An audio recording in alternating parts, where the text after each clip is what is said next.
Senator Canavan. Thank you, Mr Acting Deputy President, and I do welcome the Greens' support for this measure. I will just make one comment on Senator Whish-Wilson's contribution. I know numbers aren't the Greens' strong suit, and they might not have noticed, but before the election, the coalition, the Liberal and Nationals parties, did not have the numbers. We didn't have the numbers either here in the Senate or in the other place as well. So, as good intentioned as I'm sure Senator Whish-Wilson's private senator's bill was at the time, and I wasn't a member of the Senate then, so I cannot recall it, but as good intention as it was, it would not have been able to be implemented by the government at the time. The only way we could get to the place we are here today to do something like this is for the Liberal and National parties to be elected at the last election, which fortunately they were, and we were, and we were elected on a platform to introduce an Ombudsman, and it is with great pleasure that I rise today to share my support for this initiative and welcome the fact that the government has brought it forward as an important way to help small businesses receive appropriate access to justice and redress through our competition system. If I can start my comments today, I want to go back. I want to go back to when we did have an Ombudsman. We actually had an Ombudsman for some areas of our economy that will be impacted by this bill.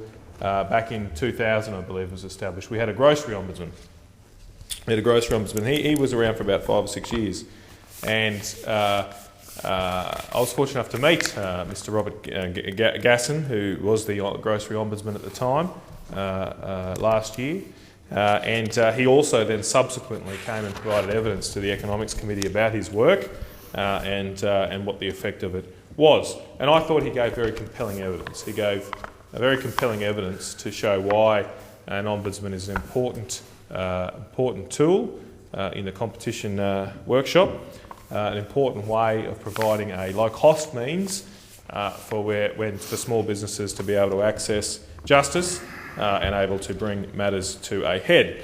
Mr Gasson at the time told our Senate Economics Committee that any code of conduct that has no adequate enforcement regime will not be a successful code of conduct.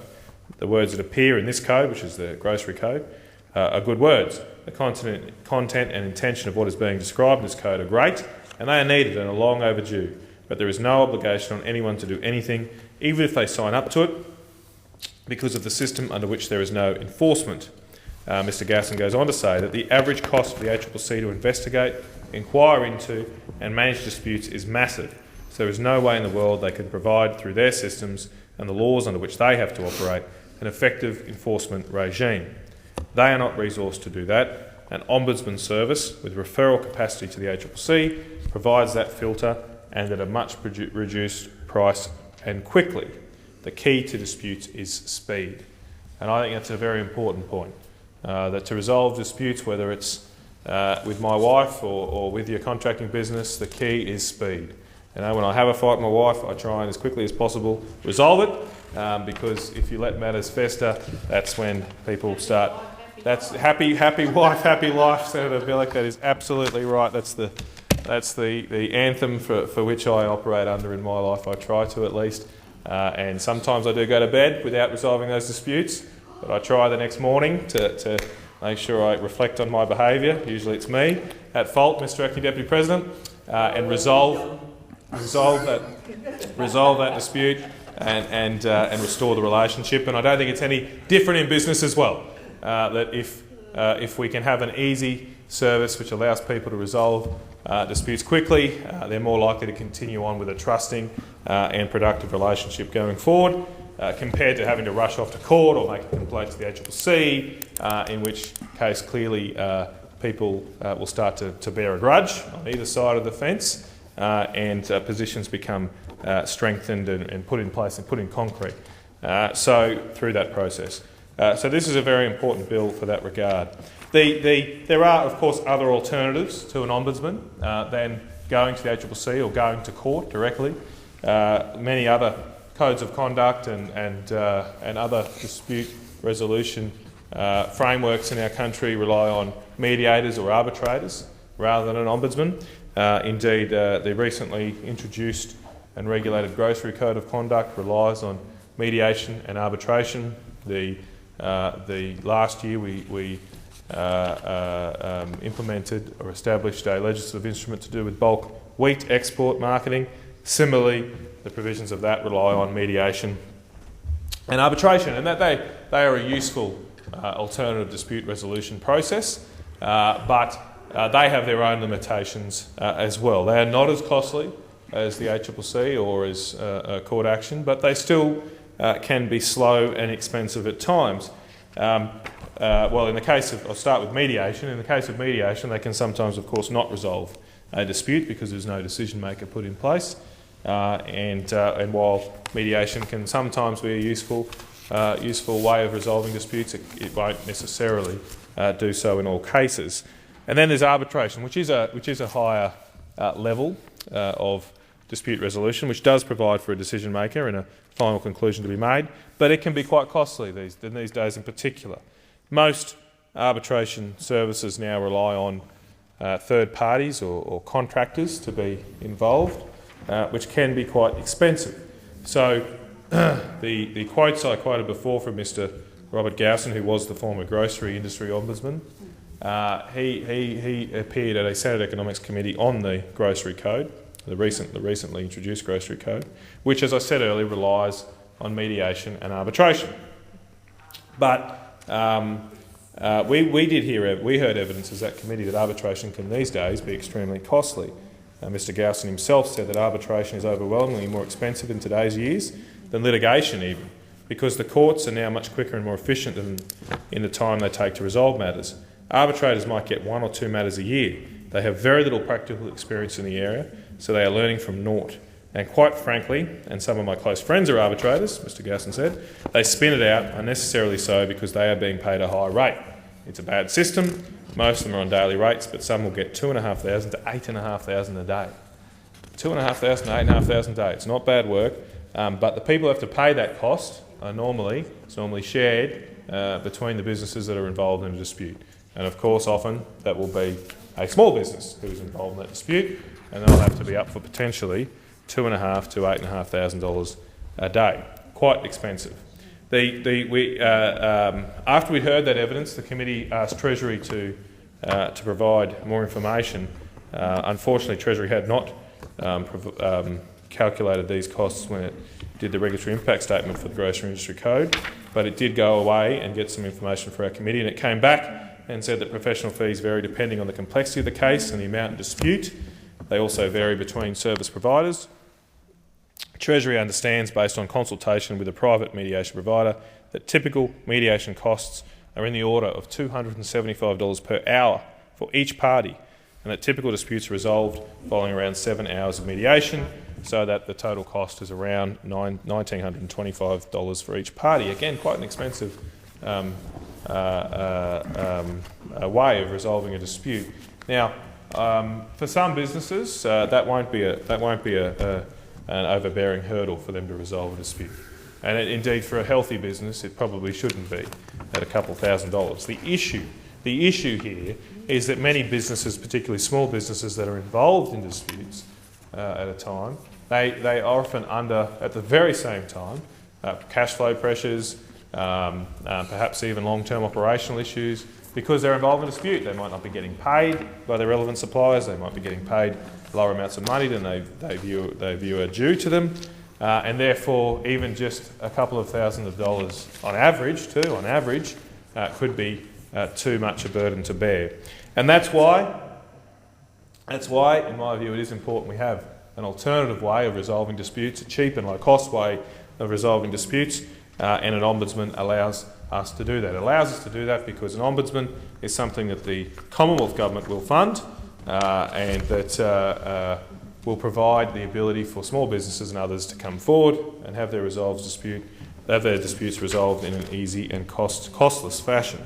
Indeed, after finishing that Senate Economics inquiry into the Grocery Code, myself and some other senators from the Nationals Party concluded that we should have the Grocery Code Ombudsman put in place of the mediation arbitration process in the Grocery Code.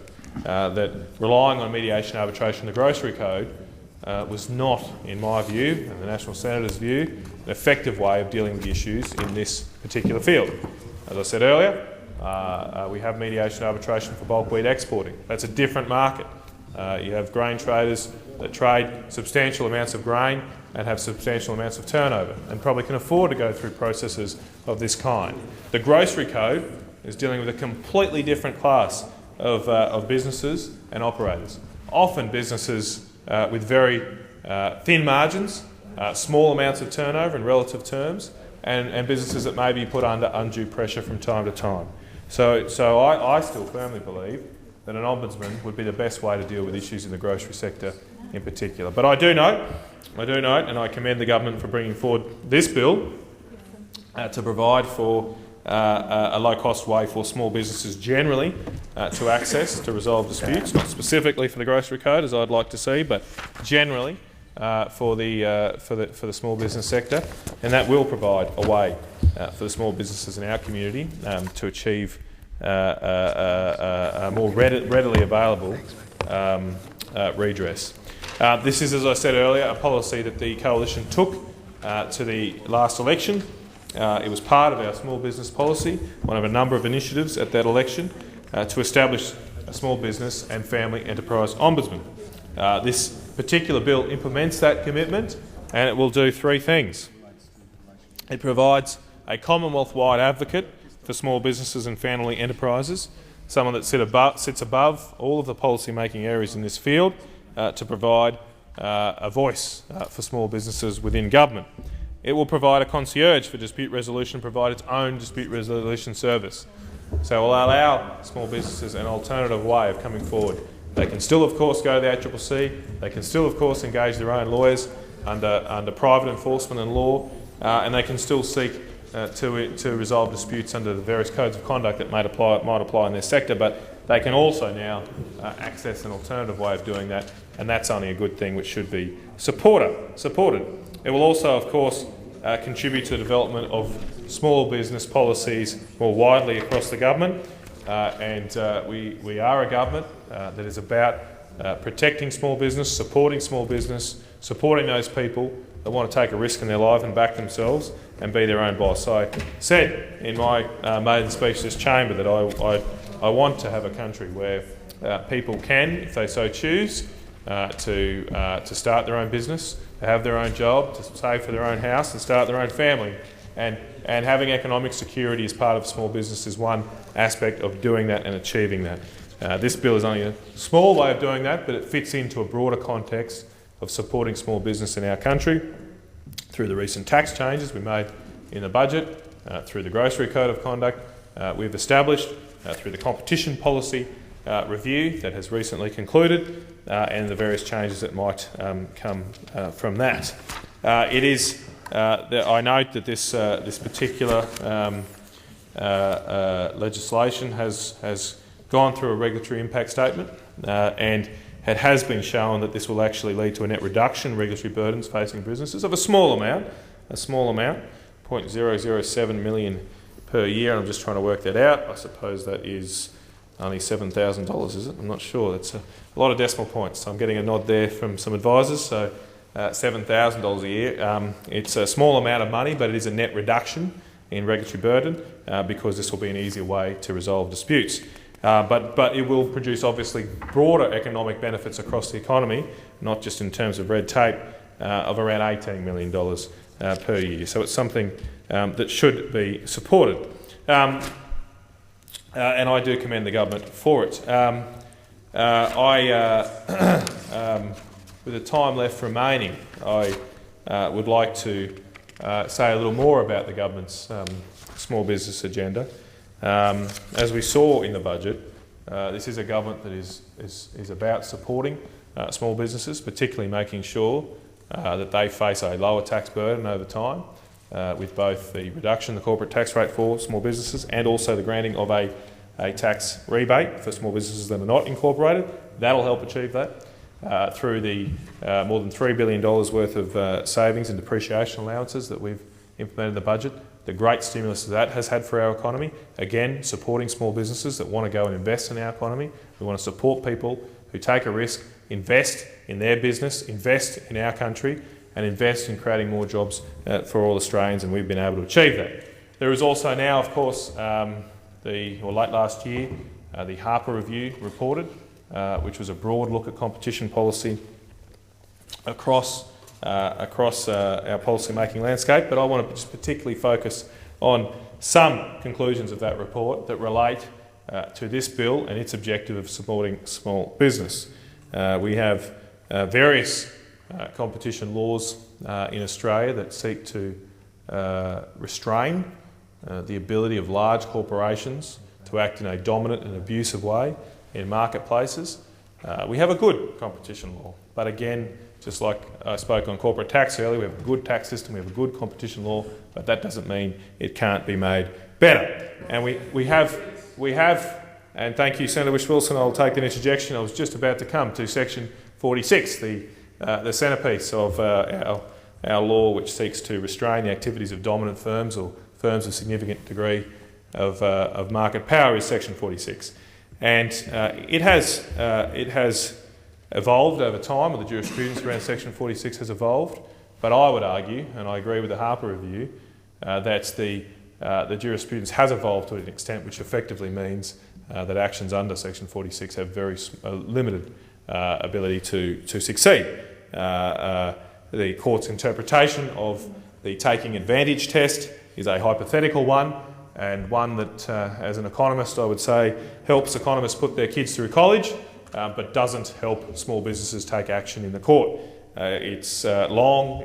The recent cases on rural press and Melways that have come to the court on section 46 have involved long and arduous and technical debates about the economic structures of particular markets, and particularly hypothetical structures in those markets, and they've proven very difficult for plaintiffs to prove and take successful actions. It is also the case that the purposes test, as it's currently drafted, is out of kilter with the rest of the world, that most other countries, at least in Western and English-speaking countries with a similar common law background to ourselves, have adopted codified laws which make it an offence for a dominant firm to act in a way that has the effect of being anti-competitive in some way, shape or form as defined. The Harper Review has made some detailed recommendations how we could fine-tune our law to introduce an effects test, to remove that taking advantage test, which has proven so problematic, and to therefore, and relatedly, adjust the prescribed purposes under section 46 to make it a more comprehensive test of a substantial lessening of competition test. I know the government is considering its response to the Harper Review at this point. I'm on record in this chamber supporting the general thrust of the Harper Review recommendations. I think it has clearly identified a problem in our existing law and jurisprudence, and a problem that deserves some response.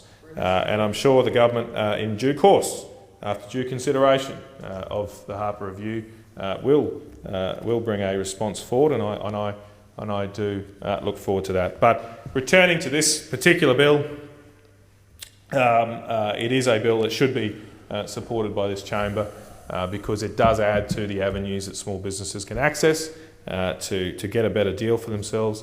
It will provide small businesses with a lower cost way of resolving disputes, and it will reduce the burden that's placed on our own regulators and the business sector more generally in resolving those disputes. As I said earlier, it's an important attribute because it will help resolve disputes quickly, cheaply and efficiently, and that's the same approach I take to my marriage. If it's good enough for me and my wife, I think it's good enough for our small business sector that we try and resolve disputes quickly, cheaply and efficiently, and I think this bill will help do that. Senator Cormann, you weren't here to hear my earlier contribution about my marital difficulties from time to time, but suffice to say I have a very strong marriage thanks to the fact that I do try and resolve disputes quickly, and I think this bill will help the small businesses of our country achieve the same. They do need to have productive relationships with bigger businesses. Our small businesses aren't islands. They do rely often on contracting with larger businesses. They do face difficulties in that regard, but anything we can do that will build trust and confidence for them to have those relationships, to invest in their own business, and develop stronger and more productive relationships with businesses will be good for our economy, it'll be good for jobs, it'll be good for investment, and it should be supported by this chamber. Thank you, Mr. President.